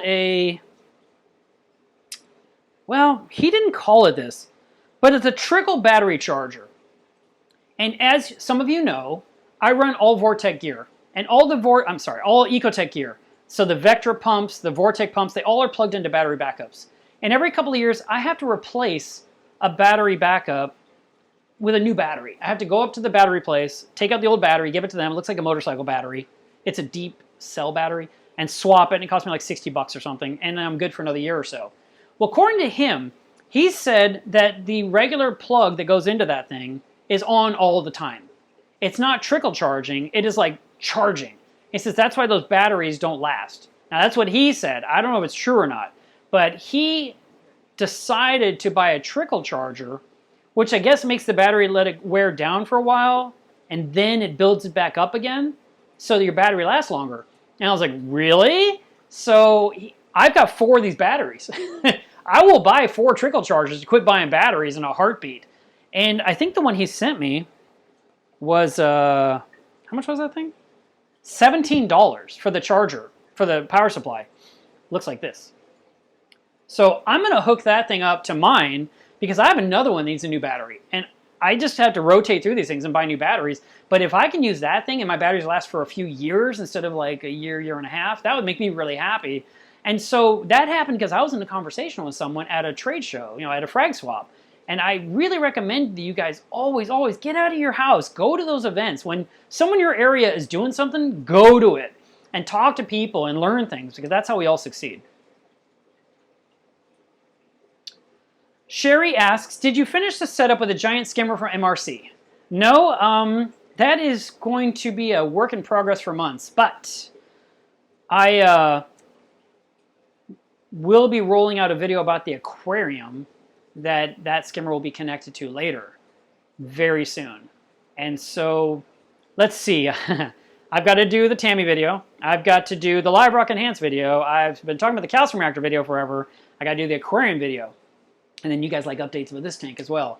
And I want to do one about NOPOX. And I don't know, there's so many. And then I've been filming people's tanks lately too. So I got to roll those out. So there's a lot on my hard drive. I'm actually about to buy a really big hard drive just to start moving data onto because I'm running out of space. And no, that tank, it's going to be a while. I'm hoping to start doing some of the plumbing for that giant tank in a couple of months. We'll see. That's a big deal. and it's not going to happen anytime soon. Nick says, are you into the IG sticker game? I don't know if it's a sticker game, but I've acquired some stickers lately. It's kind of neat. And the reason I'm doing them way back here is when you're looking from the front of the tank, I just want you to just see, you know, when you're looking through the tank, I just want you to see basically white. And so these stickers start here and work their way that way. But when I'm walking in from this direction over here, as I come in from the workshop, I see all my stickers. And I could totally fill this thing up all the way down the side. That'd be really cool. So yeah, there's been some sticker trading. Daniel Cohn says, when stocking a tank for the first time, should I start with fish and then add corals? I would say yes. You want to have some fish in there because that's normal, because it's activity and it's fun and something to feed. And you also want to make sure that the fish is healthy and doing well before you start adding other things to the mix.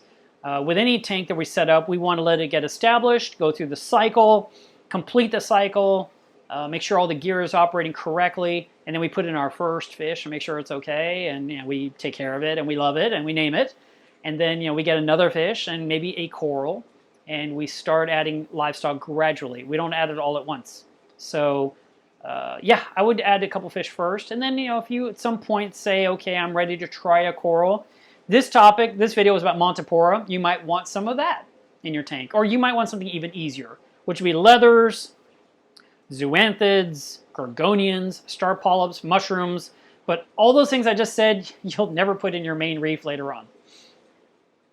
Any thoughts on chalices, Nicole asks. I love chalices. I have quite a few in my reef. Most of them are on the front. They're beautiful. Let's see how we're doing on time. 9:45. We've been on this video for an hour and a half. Let's keep going. Chalices are super easy to take care of. You don't have to do any work to keep them alive other than proper water parameters, which is pretty much everything I talked about for Montipora would be what chalices need. They tend to do quite well down on the sand. They don't need super high intense light. I have one chalice way up here. I'll tilt this slightly here. So I've got one up there, but all the rest of mine are way down here. Oh, that's not true. I have one right there. The tank is more blue. Maybe this filter will work perfectly. I'm going to hand hold this camera. So right there is a pink one with basically yellow-green eyes. This is not a good filter, but anyway, it gets the idea across. I wonder if this will help. Let me go dark in this room for a second. Oh, I can't. Duh. Those lights are not the lights on the ceiling. Anyway, this one here, it's pink and green. It's really, really pretty. It's vivid pink. And then this one up here has green and orange spots, and it's doing really nicely. But normally all my, and this right here is a chalice. That's a pink and green one. This big giant thing right here. And then I even have a chalice way over here growing on the wall of my overflow, which I have so many reflections here, you may not be able to see that, but it's, yeah, there's too many reflections. Let me tilt this monitor. Anyway, that's all chalice right there. That's probably 5 inches in diameter, all up the wall of the overflow. And then next to this Monty. So, yeah, chalices are awesome. And there's my acans. Look, they're looking all purty. They're opening up.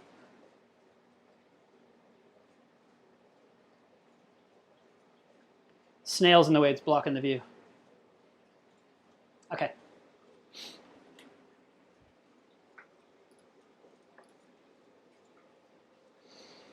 All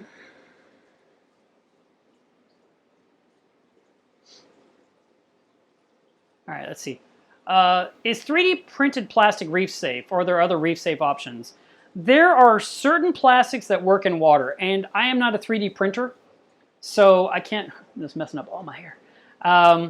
There are certain types. I think PLA is what you can use, and there's one you can't. You're gonna have to do your research or talk to other people that 3D print stuff already.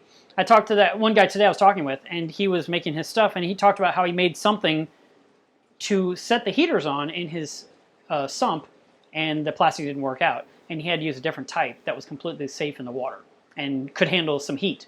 So that was interesting, but it was over my head because I don't do it, so I didn't really memorize it. All right. Mike says that he loves this sticker right here, and I'm not a bumper sticker guy. I don't like putting stickers on my car, but this one is on the back of my truck. Nick asked me, what coral do you struggle to keep? Well, for a long time, I was called the tort slayer. So blue tort, I'd buy it, I'd murder it. But my tank right now has had blue tort in it for about 2 years, and it has gotten larger and larger, and I guess I've gotten past the point of murdering them. So that's pretty amazing. The other one that I would say is still elusive for me is the green slimer. I have not had much luck with that one. I tried again a while back, and it did die, but it wasn't like I did something wrong. It was in a great spot initially, and then the other corals grew faster, which is weird because slimer's a fast grower. And it shaded it, and I didn't rescue it, and it died because it had a lack of light. So I would like to get some green slimer. I have something else in my tank called lime in the sky. And it looks like a green slimer, which is an Aquapora, by the way, in case you're wondering what the heck he's talking about. Lime in the sky looks like a green slimer. It's a green acro, but the skin in between the corallites is blue instead of green. And I've been growing that on both ends of my reef for years now. And the only reason there's not a giant colony on this side is because the anemone murders it. But if I didn't have an anemone, I'd have a massive colony of that lime in the sky.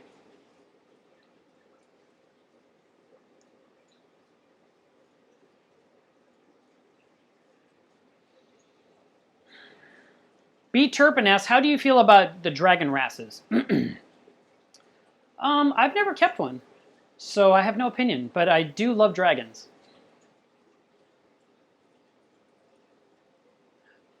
Shyam? No, Shyam.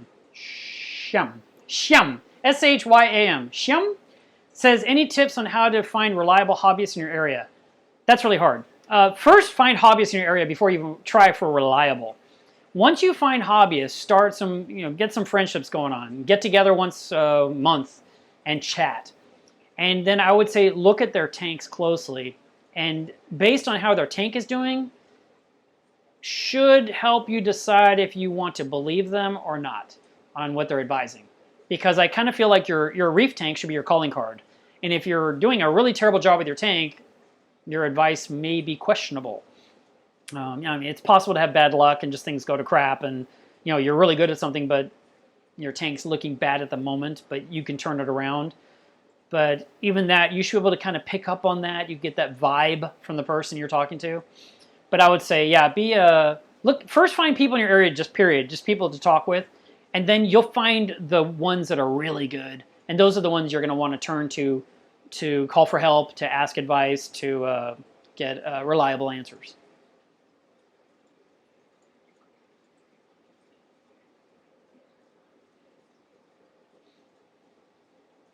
Mike, if you need this sticker, I still have a couple left, so I can mail it to you. And you'll promote my club. I've been a member of this club since 2002. What's been the worst livestock or cleanup crew addition in the past? The worst livestock. Mushrooms. Mushrooms, they take over everything. That's why I have a rule that I never put mushrooms in my tank ever again. I have a couple, as in 2 Recordias in my system, and that has worked out fine. But regular mushrooms, I don't care how pretty they are, I'm not putting them in my tank. Cleanup crew, you might just accidentally get the wrong critter. Like you think you're buying a certain type of conch, and you end up with a whelk, or you think you're getting a serious snail and you get a whelk. Those are aggressive, and they can eat your livestock, or can eat other snails. So you don't want that. And I would avoid that happening. So, let's see.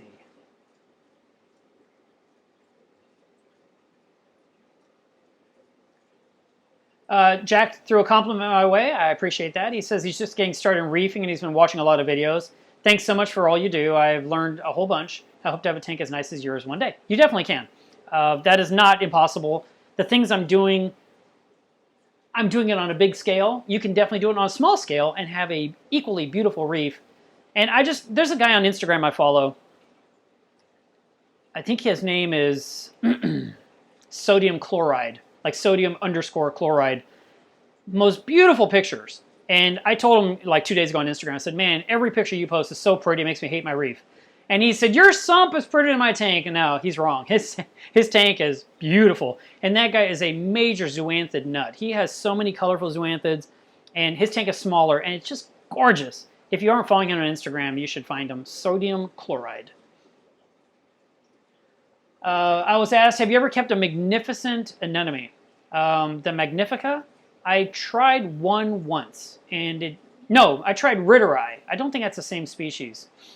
The Magnificent is a different species that I have not bought because it's really expensive here, like at least $1,000. And where would I put it? My tank's kind of full. Lazy Reefer asks, should I add an I can't say it. People always give me hell because I can't say this word. Maybe the liquor will help. All right. Should I add an anemone before any corals so it can find a spot it likes? You can try that. And you can plant it wherever you like it, and it may wander to some spot and stay there and be perfect. And then you plant all your corals, and it decides to move. You cannot argue with an anemone. It's going to go wherever it wants. Nick says, no bounce mushrooms? Nope. No mushrooms in my tank. None. Nada. Zero. Tristan asks, what's the best tang for algae? I like the coal tang because it's a worker and it's constantly eating film algae off the glass, and it's constantly eating at the sand. It's a good bristle-toothed tang. But hoping to get a tang that'll eat your hair algae or something like that is being ambitious. So I don't count on any tangs to clean. I just get tangs because they're pretty, and I feed them, and I keep them happy. But no, I don't recommend any certain ones. All right, I'm going to have to wrap this up soon. I got to feed my fish.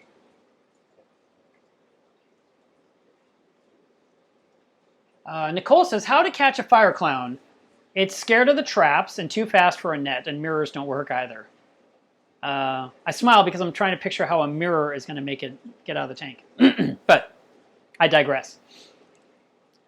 A trap will work.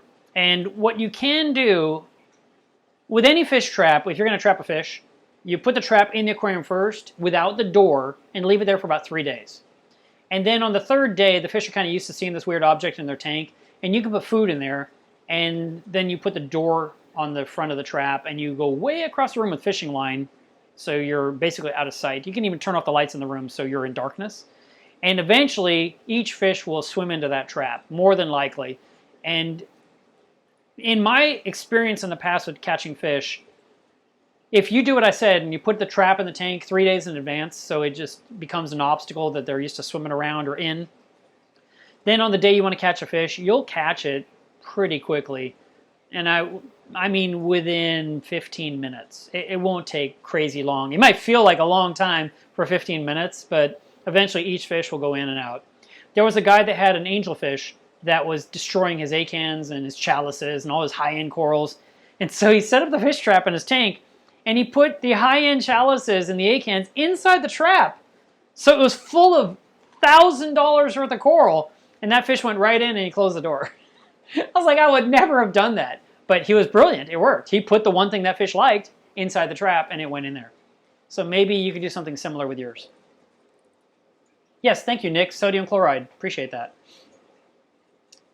Oh, yeah, and then another trick. Yeah, Kyle mentioned that right there. If you have to get a fish out, if it has to happen today, you can drain your tank down all the way down to like 1 inch of water, and you can scoop out any fish out of your tank. I mean, it's just how it's done, and you just pump the tank full again.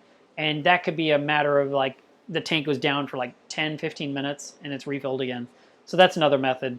But if the fish ducks into rock work, it's going to be a little bit harder to catch. But that is one way. All right.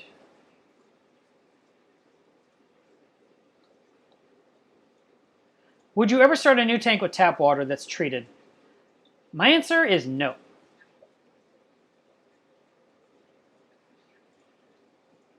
Natal, or I'm sure I said that right, says, can you talk to us about your fish feeding process quickly before you go?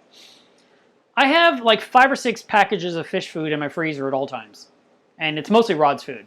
It's Rod's food, Rod's fish eggs, mini mysis, a spirulina, probably brine shrimp, and then some bloodworms, so 6 packages. I break a little piece of all of those off into a small bowl. I add some salt water to it, let it melt for about 15 minutes, I stir it up so it's completely, waterborne. And then I use a pipette, and I will put like 3 or 4 or 5 pipettes into the anemone cube to feed the clowns and the tang. And then I come to the front of my tank, and down in my refugium, I have one little clown that's all by himself because other fish try to kill him, so I saved him. And he lives in there with like 5 little anemones, and it is amazing. He has actually got the anemones to make like a flower. They're all like surrounding. He's like swims through all of them all day long, so they have become this group. And so I feed all the anemones and that clown from the pipette. Then I feed the frag tank that's behind this camera. And then I pour in the bulk of it on that end of the reef. So it goes in there. And then I will pour a little bit here so it blows across and kind of hits these acans and works its way across through the Monties. And then I have a little tiny bit left, and I go back to the anemone cube and drop that in. And that's what I do every single night, and it's always right before lights out. Roscoe says, can you make guards for the MP40? Yes. And matter of fact, if you watch my Instagram, which is just instagram.com/MilosReef, I will be posting a new picture, hopefully tonight, of my acrylic guard that's been on my tank for a long time. It was in last week's live stream, but it has 2 anemones living on the side of it. It's such a good guard. They're living on it. And I love it. I made it out of acrylic. It's like 45 bucks. And you have to find a way to secure it to your glass yourself. I used a magnet, and that worked out fine. Other people might say, oh, I want something different. Well, I don't know what to tell you. I just make an acrylic cage, and however you connect it is up to you. But this worked. And I make it with anyway. It works out really well. And I'm always impressed when I see anemones crawling across it and not getting sucked into the vortex, which is exactly why I made it. Graham makes the point that BRS was saying that you could catch clowns with a net if you're using red lighting. That's interesting. I watched a guy catch a fish once in a full-blown SPS reef. I was blown away. I've told the story once before, but not everyone hears every video I do. So it was a long, shallow tank, about that tall, about that long, and about that deep, full of SPS corals. And there was this one fish he wanted out of there. And he had some frozen food, I think it was LRS, and he had a net. And he was like getting ready to do this thing. And I was holding my phone in my hand because I was doing something. I said, should I be filming this? And right as I said those words, he had already put his hand in the tank and was doing this with the frozen food. And then, as I said, filming this, the net went shoom, and he caught the fish in one try, didn't break one coral. And none of us could believe he did it. Even he was shocked he did it. I was so mad that I didn't film it because it's like one of those fisherman stories. It was so big. No, literally, he caught it in one catch. I was like, throw it back in, do it again. It was amazing. I was so mad I didn't film that because that was so impressive, and you would never think it could be done again. So, Scott is saying that he's drinking Kraken with root beer. Hey, you are catching up on the stream. All right. Jerry asks, how do you kill a mushroom? Haha. Not very easily. Really, what you need to do is scrape the mushroom off the rock, like with dental tools, and get every bit of the tissue off so nothing remains. That is how you kill a mushroom. But anything else, injecting it, spraying it, slicing it, dicing it, nothing works. It just keeps coming back more and more and more.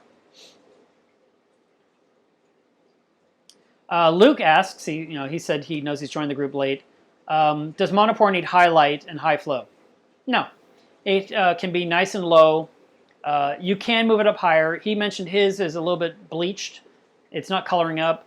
Check your magnesium. That's part of the beginning of this video. So watch the first 30 minutes of this video. But no, I have most of my Monties down low in my tank, and they're very colorful.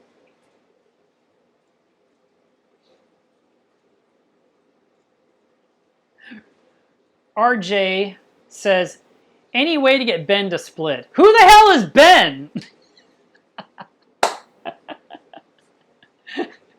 He followed up with Nem, but I had to make fun of him.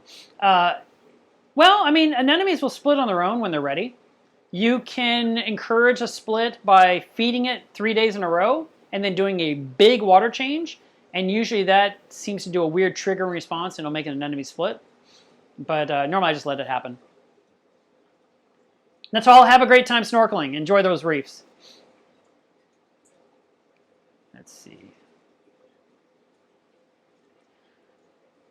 Thurtha says, how do you keep anemones in reef tanks? When I keep it, it always goes suicide. The number one rule is do not allow the anemone to get sucked into a power head.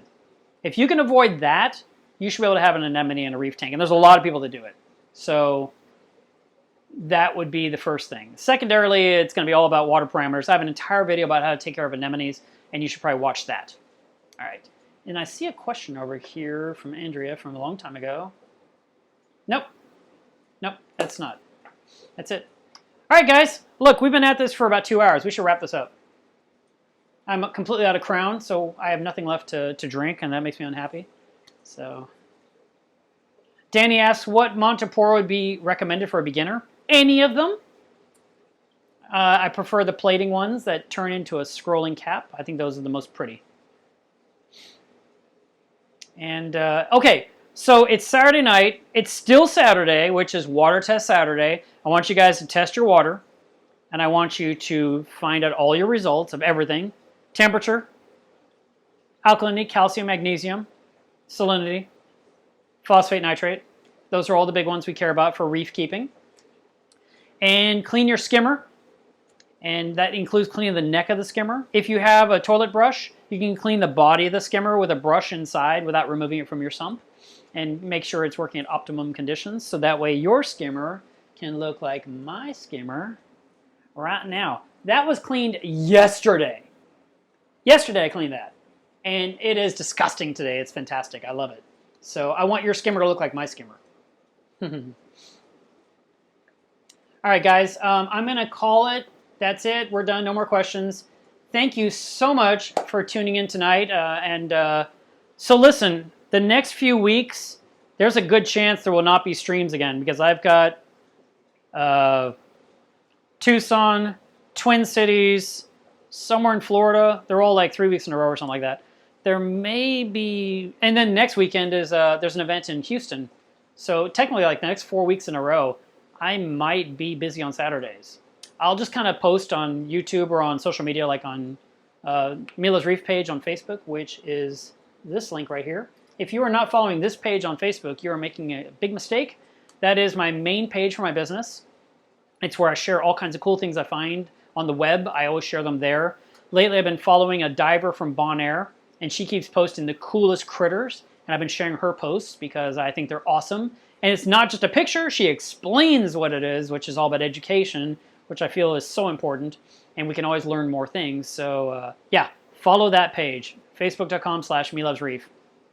And then, of course, you can find me on Instagram, which is also @melovesreef. And then I will be rolling out videos. I am about to start doing a lot of editing. When I'm not building things, I'll be editing because I want to get some videos off my hard drive and onto YouTube for you guys. So thank you so much. I hope you guys have a great weekend. And if you have any questions, you can always use Contact Us on my website and or reach out to me via social media. Guys, have a great night, and I'm going to go feed my fish, and I hope you feed yours too.